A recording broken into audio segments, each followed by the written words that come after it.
These are the Day 5 notes on statistics. Today we're going to look at something called normal distributions. And normal distributions tie in with this thing that's called a normal curve, which you see graphed here a couple of times like this. There's a lot of data in real life that if we were to graph as a histogram, for example, if you're thinking of maybe grades on a test, what you might find is that if you were to graph these grades, maybe like on an A, B, C, D, F scale or something like this, typically what you'll find in a class is that there's a lot of people that score right about average. So if I were to graph the number of people in a class that maybe scored at the average grade, that would probably be like the highest bar in a graph. And you probably got a number of people that scored a little bit above average, but maybe not as many as that scored like right at average. So maybe there's a number of people that scored a little bit above average. Maybe the same thing. Maybe if the average score was like 82, a lot of people scored right around 82, but as you get into the high 70s, there's still a lot of people, maybe not quite as many. And then as you get further from average, maybe if the average score was like 82 and we were to take a look at all the people in the 90s, there'd be fewer people in the 90s. And maybe you got like one or two people that got like 100%. So they'd be graphed over here. And then the same token, maybe there were a few kids that got D's on the test and a few kids that failed. And if you look at this graph, if you were to imagine putting like a blanket or a tarp on this graph, what you start to see is kind of the same kind of image that you have over here and over here. And this type of graph is called a normal curve because there's a lot of things in life that behave this way. We say this would be considered to be pretty normal looking. So we're going to look at a couple of situations today dealing with this type of graph. And we're going to start with this first example that says heights of young men are approximately normal. That means that the graph, if you were to graph heights of young men, you would find that there's a lot of people that are right about average. And as you get kind of taller from average, fewer and fewer people. So if you were to say, like, how many people are there that are 7 foot tall? Those would be people that would be like over here, not too many. Or likewise, if I said how many grown men are about 5 feet tall, again, probably not too many. Most men are around 70 inches tall. And the standard deviation is 3. That kind of refers to typically a lot of people are 70 inches tall that are young men, and they're within about 3 inches. So if you subtract 3 from 70, you get 67. If you add 3 to 70, you get 73. The question says label the x-axis values at 1, 2, and 3 standard deviations from the mean. So what's going on with this graph? On a normal curve, the mean is always located at the middle, kind of where it has this 0 value. So this is considered to be average. We're going to write 70 beneath this number 0 right here. Now the tick mark numbers, -3, -2, -1, 0, 1, 2, 3, are referring to standard deviations. I'm going to put a little SD next to this. So one tick mark away represents one standard deviation more than the mean. And if a standard deviation is 3, it means we're going to, when we go to this first tick mark, we're going to add 3. So 70 plus 3 is 73. We're going to add another 3 inches to get to the second tick mark. This would be like 2 standard deviations away, 76 inches. And then every time we move to the right, we're going to add another 3. Likewise, as we move to the left, we're going to subtract 3. 67, subtract 3, 64, subtract 3, 61. So typically what we'll find is that there's a lot of young men that are around 70 inches tall.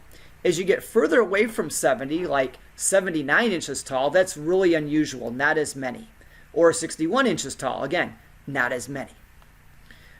This question asks, what is the height of a man that is 3 standard deviations or positive 3 standard deviations from the mean? So we count tick marks, 1, 2, 3, and that would be somebody that is 79 inches tall.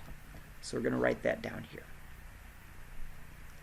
Now what is 79 inches tall in terms of feet and inches? Well, if I divide 79 by 12, the number of inches in a foot, 79 divided by 12 is equal to 6 point, well, there's some decimal numbers here. So we know it's at least 6 foot tall. 6 foot tall, if I do 6 times 7 or 6 times 12, you get 72. So 72 inches would be 6 foot tall. 79 inches is 7 more inches than 72. So this would be like 6'7" if we're talking about an actual person's height. And you probably don't know a lot of people that are 6'7" in height, so this kind of makes sense. We're way out here, way beyond average, so this would be a very unusual value. We're going to do the same idea with the female values here. It says heights of young women are approximately normal with mean 64.5 inches and standard deviation 2.5 inches. Label the x-axis values at 1, 2, and 3 standard deviations from the mean. So same idea, we're going to always plot the mean in the middle. So wherever the middle of the graph is at, or the zero value, that's considered to be average. Above average heights are going to go to the right, so we'll add 2.5 to 64.5 to figure out what one standard deviation past the mean is. If we add these together, you get 67 inches. If you add 2.5 to this, that would be 69.5. And if you add 2.5 to 69.5, you'll get 72. This will give you the values for female heights. As you move to the other direction, we're going to subtract 2.5. If you subtract 2.5 from 64.5, you get 62. If you subtract 62 minus 2.5, you're going to get 59.5. If you subtract 2.5 from 59.5, you'll get 57. When it says what's the height of a woman, that's positive 3 standard deviations from the mean. We go to 1, 2, 3 tick marks to the right. Positive 3 corresponds with 72 inches. And we talked about earlier that 72 inches is 6 foot tall. So again, for young women's heights, it's more unusual to find a young woman that's 6 foot tall. That would be kind of a larger height. You probably don't know a lot of people in your class that are that tall. Now, what's a more unusual event? A 61-inch tall male or a 59-inch tall female? Well, where is 61 inches at? That is 3 standard deviations below the mean. So that for men, that's -3. If you look at the height of the bell curve, it's very low at this point. A 59-inch tall female is going to be just to the left of -2. Also an unusual event, but not quite as far down the graph as the 61-inch tall male is. So we would say this would be more unusual because it's got a lower standard deviation value. It's further to the left. Or you could just say further from the mean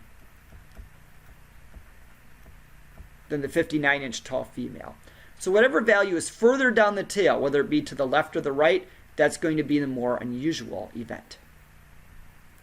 Now you might notice on these graphs that we wrote SD, but there's a little value that's listed here. It says Z. You might be like, what is Z? What's that Z for? This is referring to something called a Z-score. So what is a Z-score?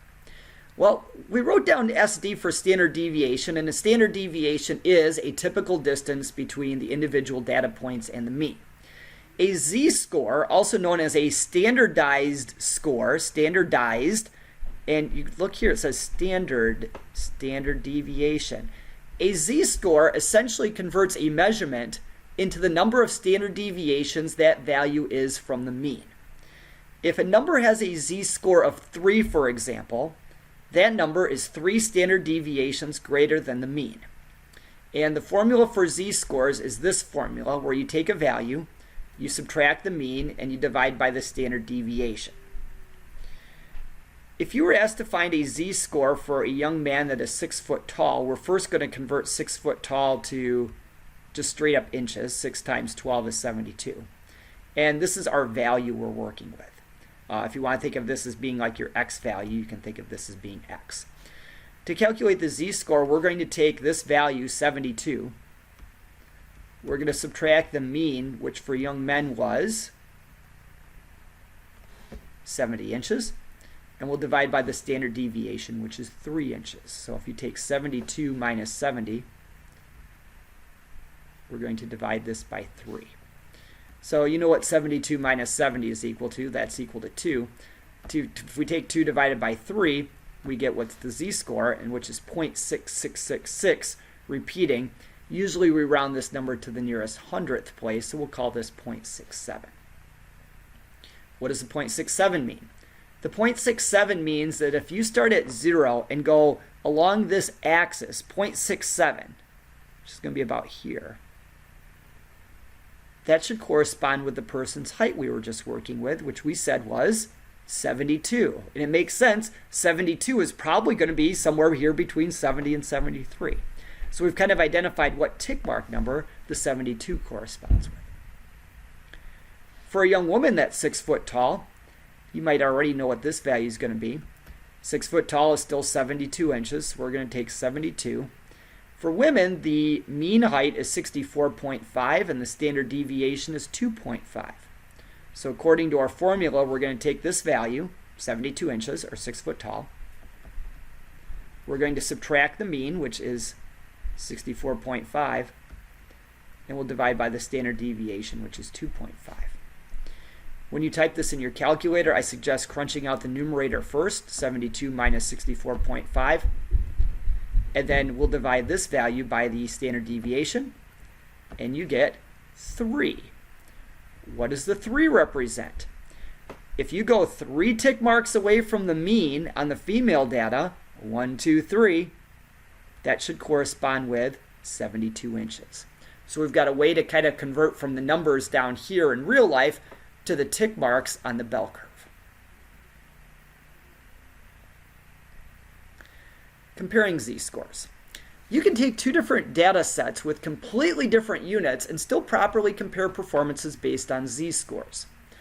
Let's look at scores on 2 different tests. One is an SAT test, which has numbers that usually go up to about 1,600, and an ACT test, which goes up to 36. Based on the mean and standard deviation of the SAT and ACT scores, you could answer this question, which is, which student performs better? A student that earns 1,110 on the SAT or a student that scores 22 on the ACT? And we'll do this by comparing z-scores. For the SAT, we calculate the z-score by taking the value in the problem, which is 1110. We're going to subtract the mean, which is 1026. And we'll divide by the standard deviation, which is 209. For the ACT test, we'll calculate the z-score by taking the value in the problem for the ACT, which is 22, minus the ACT's mean score, which is 20.8, and we'll divide by the standard deviation of the ACT scores, which is 4.8. So for SAT scores, again, always crunch out the numerator first. So we're going to take 1110 minus 1026. Then just hit enter. We'll get our numerator first, 84. We'll divide this by 209, and this will give us our z-score, which is approximately 0.40. For the ACT test, we'll do the same type of idea. We're going to subtract the numbers in the numerator. So we'll do 22 minus 20.8. Don't round this number. You get 1.2. Divide this by the standard deviation, which is 4.8, and you get 0.25. So which student performed better? Well, if we're to take a look at our bell curve, and our bell curve usually goes about 3 tick marks to the left and 3 tick marks to the right. The SAT score was at 0.4, and the ACT test was at 0.25. Now, it's kind of hard to see the difference between these, but if you're thinking of a scale between like 1 and 0, 0.25 would be like here, 0.4 is here, and then you can kind of imagine the bell curve kind of sloping down like this. Here's your mean at 0. The SAT is further away from the mean than the ACT. It's further to the right. So the student that performed better is the student that is further to the right on the bell curve, and that would be the student who has the SAT score of 0.40.